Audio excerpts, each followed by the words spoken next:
Pemerintah Kota Banjarmasin mengeluarkan kebijakan Peraturan Wali Kota Banjarmasin Nomor 37 Tahun 2020 tentang pedoman PSBB dan surat edaran tentang pelaksanaan PSBB untuk menutup seluruh pasar terkecuali yang menjual kebutuhan bahan pokok di masa pembatasan sosial berskala besar tahap 2 ini.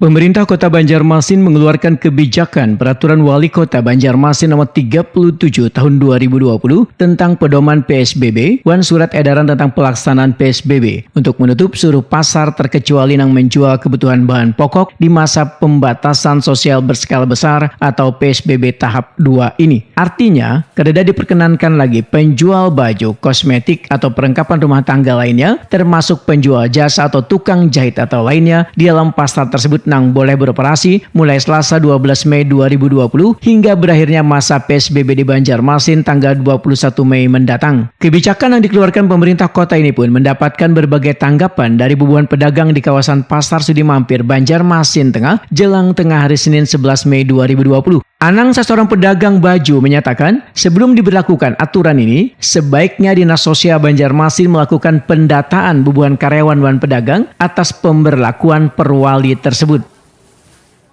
Mengenai pedagang setuju atau tidak setuju tadi Pak? Baiknya buat Dinas Sosial kan dulu kan. Nah, di data nang buat karyawannya. Tamol aja kan tutup? Iya, tamol. Semalam di tamol kan cukup parkiran.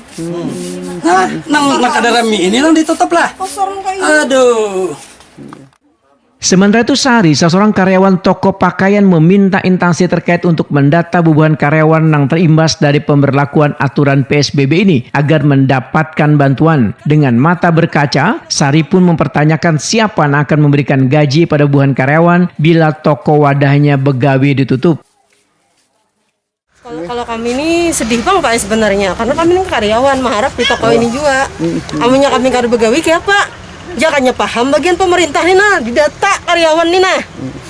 Diberi apakah? Ini kereda Pak. Nah, ini berarti keputusannya terkesan sepihak dan merugikan. Kayaknya sepihak Pak yang merugikan kami, terutama. Harapan kalian harusnya seperti apa? Kayak biasa Pak, ini aja sudah jam 2 tutup. Dikira pian ini ramai lah pasar Pak, paling sekali 2 kali hilang Pak orangnya. Lain kayak pasar iwak. Seharusnya diperhatikan Pak kami nih. Nah, Ibu sendiri memang dapat bantuan, pernah dapat bantuan? Kada pernah dapat bantuan apa? Jangannya paham Pak pemerintah itu nah dilihati karyawan ini nah kayak apa keadaannya. Amun kada begawi makan apa kami? Seharusnya kayak itu datang tuh nah, bagian balai kota tuh datang ke sini nah. Nah itu asal tutup aja. Ya apa itu? Dan ini kalau memang ditutup kada tahu lagi lah belas seperti apa lah. Kada tahu, jangannya dapat santunan apa kada apa-apa kami. Ada masalah, tutup siapa kah? Pokoknya nah di data bagian karyawan ini nah siapa nang kada kawa diberi. Mau pandir aja. Sementara itu pemberlakuan pilwali wan surat edaran tersebut berlaku untuk seluruh pasar yang ada di Banjarmasin. Sedangkan untuk pasar yang menjual kebutuhan bahan pokok juga diatur jam operasionalnya, yaitu nang beroperasional besukan mulai pukul 6.00 sampai dengan 12.00 wita. Kemudian untuk nang buka kamarian mulai pukul 14.00 sampai 18.00 wita.